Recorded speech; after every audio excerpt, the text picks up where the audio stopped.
cette période de l'Avent, la parole de Dieu nous invite à sortir de notre sommeil.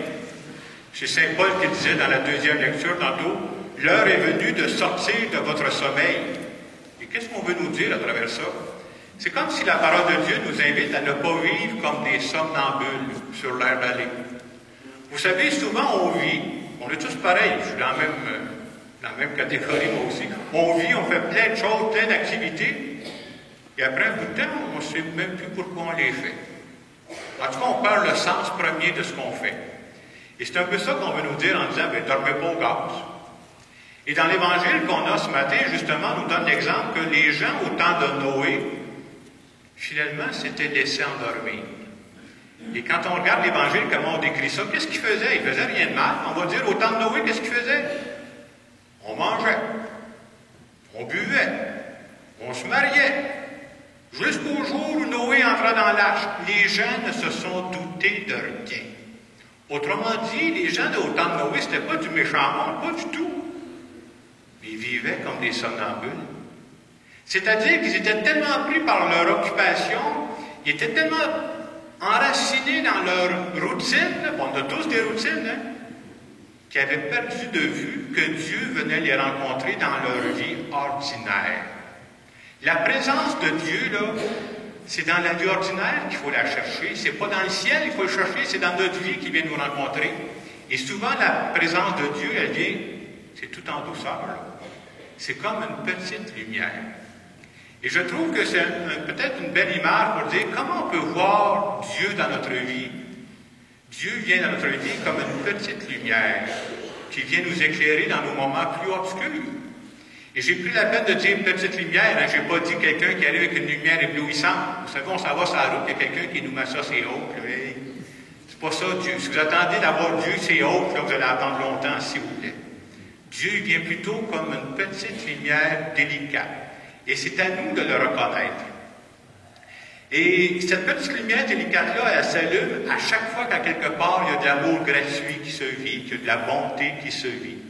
C'est un peu ce qu'on a voulu symboliser pendant cette période de l'Avent. Vous avez vu dans notre poster à l'Avent, il y a un fanal. Nous autres, le fanal, on a même emmené un ici à l'Avent. Le fanal, on a moins connu ça, mais nos ancêtres ont connu ça. Mais je vous dirais, moi, même si je suis très, très jeune, là, j'ai connu ça, le fanal, moi, là. Oui, il y a des sceptiques dans la salle, là. J'ai vécu en Afrique, 2 ans dans des villages, il n'y a pas d'électricité, il n'y a pas d'eau courante. Et c'est vrai qu'un fanal, là, ça éclaire pas, là. Si on avait juste le fanal à matin à l'église, là, ça serait sombre, là. C'est une petite lumière, c'est une petite lumière délicate, mais quand tu es pris dans l'obscurité, tu es content, s'il vous plaît, de l'avoir. Ce qu'il y a de pratique avec un fanal aussi, quand tu pars avec un fanal, tu n'as pas besoin de traîner ton fil d'extension. Là. Ça te suit partout. Et partout où je vais, je peux traîner mon fanal puis il m'éclaire.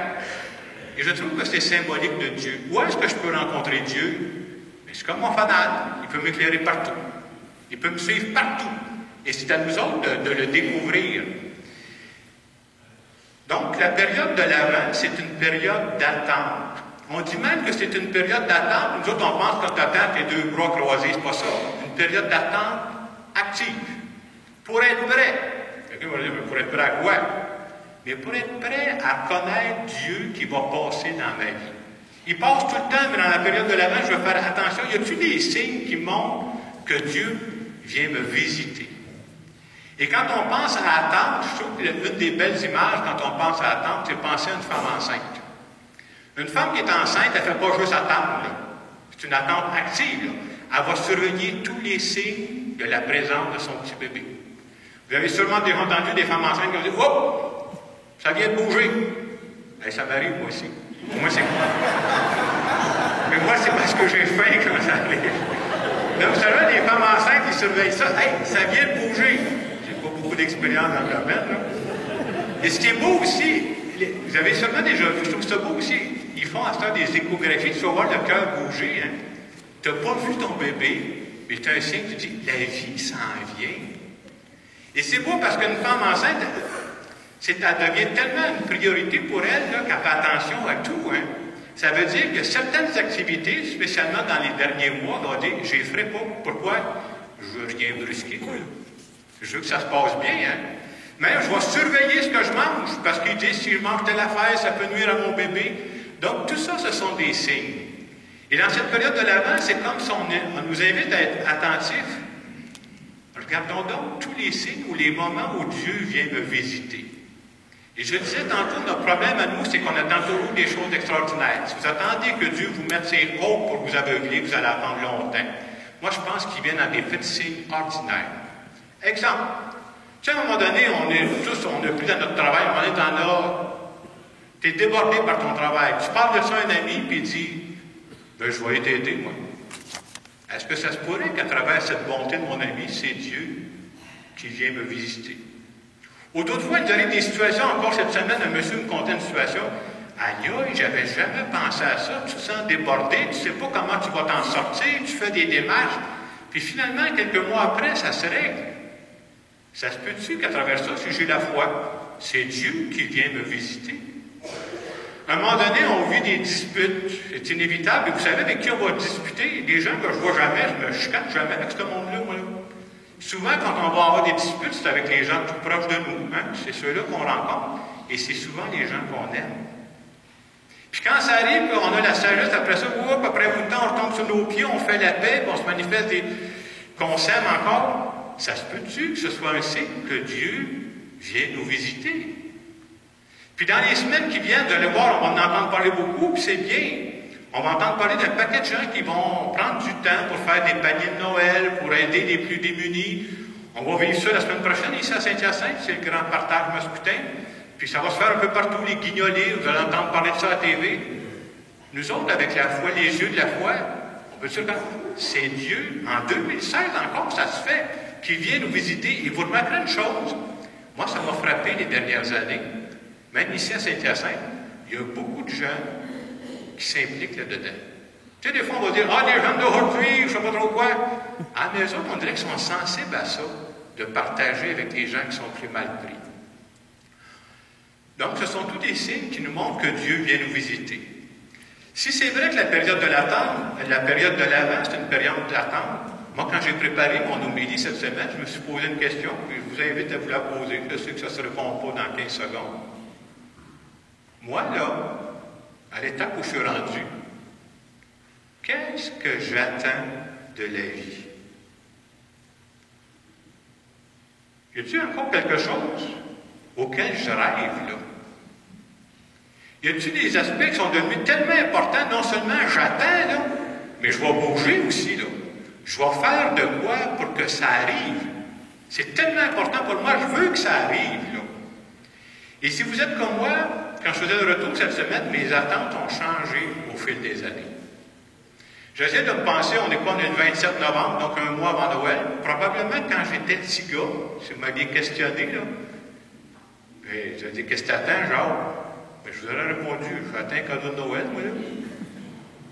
J'attends la tarte au sucre. Je me confesse devant vous, moi, je suis un amateur de tarte au sucre.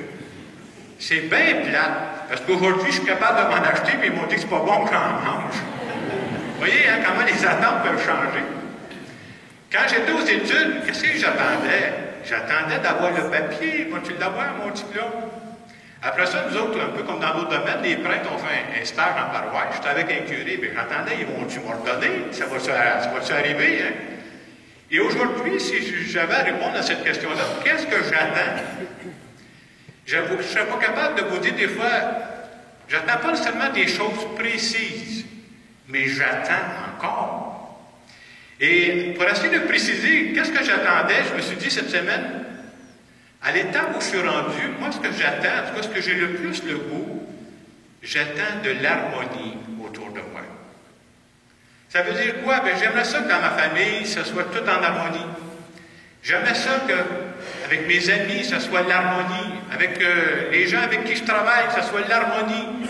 Parce qu'il me semble que quand on vit dans l'harmonie, dans une bonne ambiance, moi, je trouve que c'est un signe que Dieu vient nous visiter. Alors, ce matin, à travers cette parole de Dieu qui nous est adressée à nous, moi, je vous invite à vous poser cette question-là. Je disais tantôt, d'après moi, là, je vous ai regardé, vous n'attendez plus le Père Noël, vous autres non plus, là. Mais j'espère qu'on attend encore quelque chose. qu'est-ce qui, à l'étape où je suis rendu, là, qu'est-ce que j'attends le plus? Et j'y tiens tellement, là, que je ne vais pas juste attendre les bras croisés, là. J'attends, puis je suis prêt à faire, poser des gestes pour que ça arrive. Je vous laisse quelques instants pour en parler avec Dieu.